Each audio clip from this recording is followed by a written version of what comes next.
You're muted, Brandy. Brandy? I'm muted? Okay. You are now. So the message that I hear is be prepared to invest in yourself. And that's something that we talk about a lot at the Wealth Elevation Academy. You are your biggest investment when you're in business. So that's something that I'm hearing you say as well. So before we get to Latrice, I want to make sure that Mr. Wetzel or Dr. Lewis don't have any further questions for you. And thank you, by the way, Mr. Bond. Do you have any questions, Mr. Wetzel or Dr. Lewis, for Mr. Tyler before we move on to Latrice? I don't want her to feel neglected. We love you, Latrice. We're not neglecting you. No. Can you hear me? Can you hear me? Yes. Yes. Okay, I'm just excited that I'm working on a project with Mr. Tyler. We have such a great time, and all that he's saying is absolutely correct. He has been taking up so much time with me as we work through the script and all of that to put this project in place. And we hope to have it out there sometime around the latter part of June. So I'm really excited to be working with him. His studio is awesome. I just want to make sure he leave us his contact information so those that out here in the social media world can hear this and come and call him. Any business or entrepreneur out there that you're doing business, you really need to have your commercial done. You need to have those professional photos and that commercial. That's one of the hardest things that I have to do in putting the magazine together is try and get good pictures from my clients. We as entrepreneurs, for whatever reason, a lot of people do not have good pictures. He has a studio where you can get all your pictures done, and you must get that commercial done if you're serious about being an entrepreneur and investing in yourself. Thank you, Mr. Tyler. Appreciate you. Mr. Wetzel, are you there? Hello. Hello, I'm here. Okay, do you have any questions? Okay, so he's gone. I'm here. Gone. I'm here. Okay. Do you hear me? I can tell he's gone. I can see on my screen that he's gone. So I expect him back in a minute. So we'll get back to him. But let's move on to Latrice. Hi, Latrice. Hi, Brandy. Hi. And I'm not going to even begin to try to tell anybody all the things that you do, Latrice. Because I went and I read, I said, oh my God, she's got her hands in 20 different directions. So your 10-minute elevator pitch, because you got a lot of pitches to do. So go for it, girl. Do you? Just the basics. Latrice Gaddison, owner of Visionary Academy. We offer operational development, HR, business structuring, training such as diversity, equity, inclusion, leadership, management, and then turn-by-turn operations depending on the business. I'm known as like the cleanup woman. And so currently I am duplicating myself with several individuals that I've recently hired so that we can gear and fully take force into corporate development as well as working in the federal government space. We have several opportunities right now where we're getting ready to actually subcontract. And so when I say I'm not perfect, but I am a beast at what I do, and that is helping others to become millionaires, multimillionaires, and hopefully one day trillionaires. So there you have it. All right. Well, you go, girl. It seems like you've got it going in the direction you want it going in. Love the smile. Love the positivity. And we at Wealth Elevation Academy could use a woman like you on our team. I'm just putting it out there. I don't think Dr. Lewis minds me jumping the gun and putting it out there like that. Do you, Dr. Lewis? About some things. Okay. We already talked about it. Okay, so there you go. See, great minds think alike. All right. So I'm going to open it up for questions for Latrice. Yes, I had a question for you.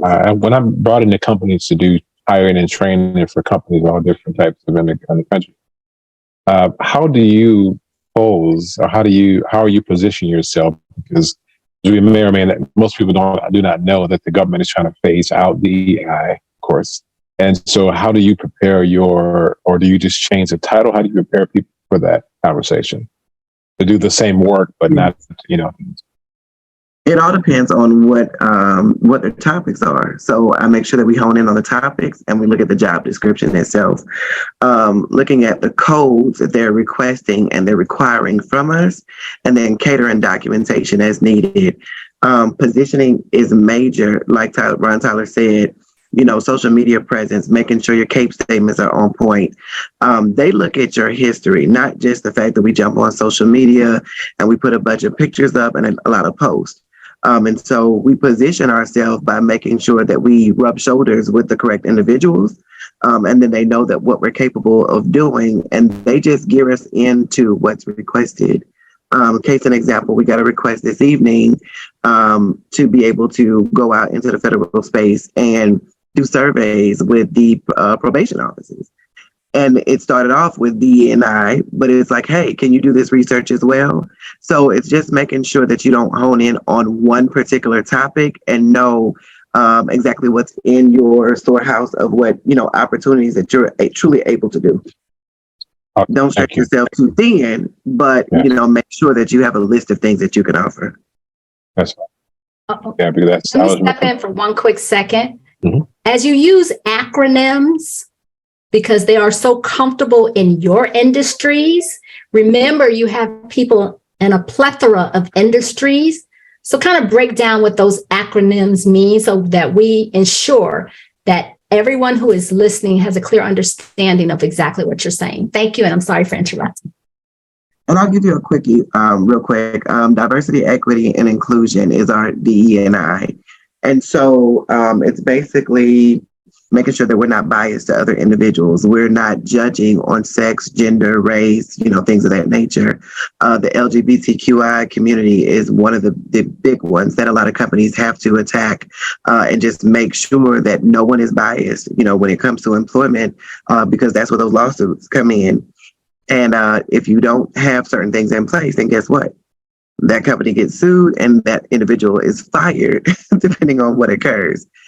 So we don't just train, we actually go in and also do executive coaching as well to make sure what we train, if the companies allow, we'll go in and hold that person's hand to make sure that they understood what we trained them and they're utilizing the knowledge accordingly. Thank you so much. You're welcome. Thank you for that. I'm sure our audience appreciates that as well. So let's start asking Latrice some additional questions.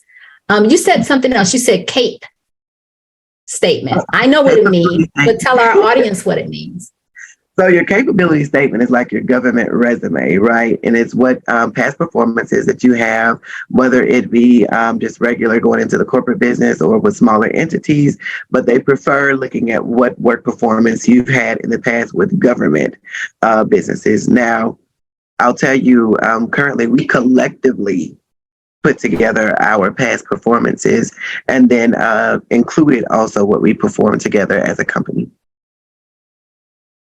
Outstanding. Thank you so much. And thank you for breaking that down for us. Tell us like we're fifth graders. That way everybody can get a fair understanding. All right. Mr. Smith III, you've been awful quiet. I know you have something to say. Come on now. No, I'm just taking it all in. All of it's been informative, and I certainly appreciate it because the federal government, that's a different entity altogether. It's kind of hard to break in. And the vernacular is completely different, and we're unaccustomed to it. So I'm happy to get this knowledge.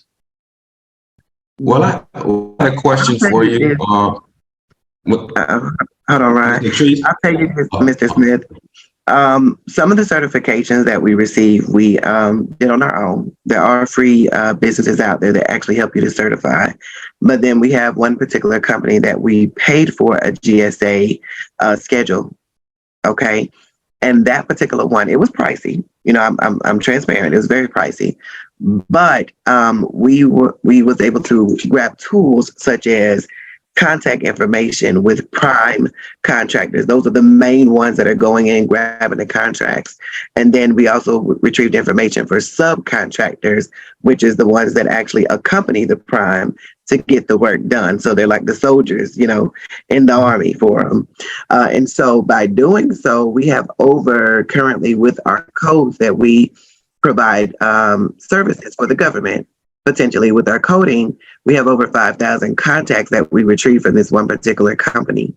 And so the way I operate is all hands on deck, grab a phone, grab a computer, let's contact these companies and see who we can partner with so that we can get our name out there.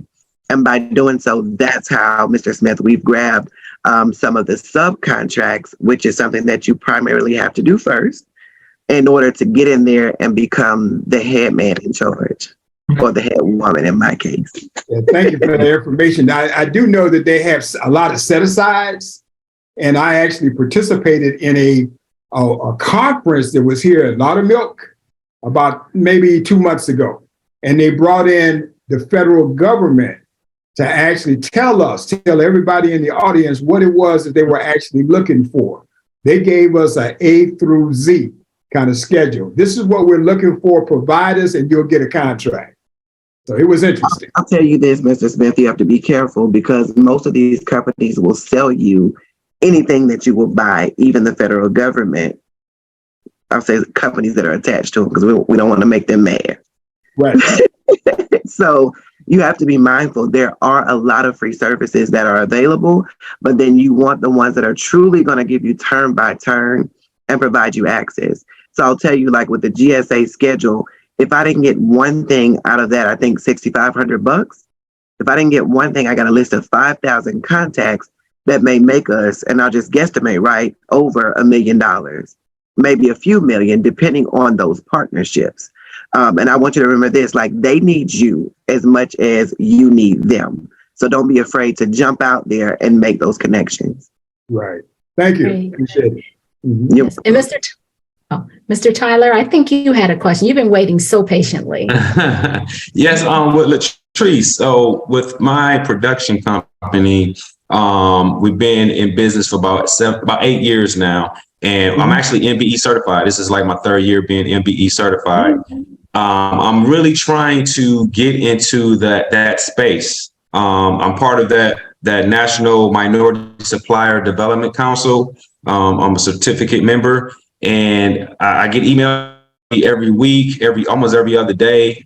They have weekly meetings every day. They always have networking events, but it's just somehow I still can't get my foot through the door when it comes to my business connecting with a major corporation. Now, I dealt with Chick-fil-A at one point, but I'm talking about other corporations, you know, and a lot of it is off of referral. And like I think you said, the key thing is trying to be a subcontractor. So I need help with my production to be a subcontractor to some of these major contractors that have those contracts, so I can, you know, work my way in. And honestly, it's kind of the same way how the entertainment production works when you're trying to work with your network. You know, you have to work under someone or that major production company that works or that's under that network to actually get your foot through the door as well. And then it comes more as a referral technique or piece from there. So I kind of got that, you know, going on, but I really want to tap into that government funding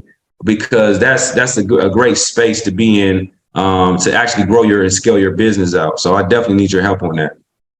I'll tell you, that's where the money is at. It is hard to get in, but I will say when you're networking, I don't know if you paid attention. Like I scale the room. I'll sit back, I'll scale, and I'll observe the room when I'm out. I do want to meet everyone, but at the same time, I look for the decision makers, okay, within the space and to see who's really talking business and who's just trying to, you know, grab a connection. I also, in sending out these emails, knowing which additional certifications to have, because you can have all these memberships, but guess what? You're just a number within those memberships. And so you have to, as my children say, work your one. You got to get out there and you have to truly grind and just keep going. I'll show you. I don't mind saying, you know, this is how I went to grab this list of connections, and then from there, we can work out something to build. You already have a presence and a good past performance, so it may make it easier for you to get into that space. In all honesty, because here's my thing. A lot of times as entrepreneurs, because we want it so bad and we're so hungry, our research is way more extensive than others. Our resources sometimes is more than what they have, because a lot of things are outdated that the older primes may have. So that's why it's good to either sub with someone to get in that door, or start knocking on those doors yourself. I was so welcomed by decision makers by just sending an email, being the owner of the company, the founder, and they're saying, "Wait a minute, you have time to speak to me and to shoot me a quick email?" Sometimes they want to realize and understand that we're still human and we're not too big to communicate with them to make those great decisions about a lot of commas. Great. Okay, Well, yeah, that takes- I heard you, because I kind of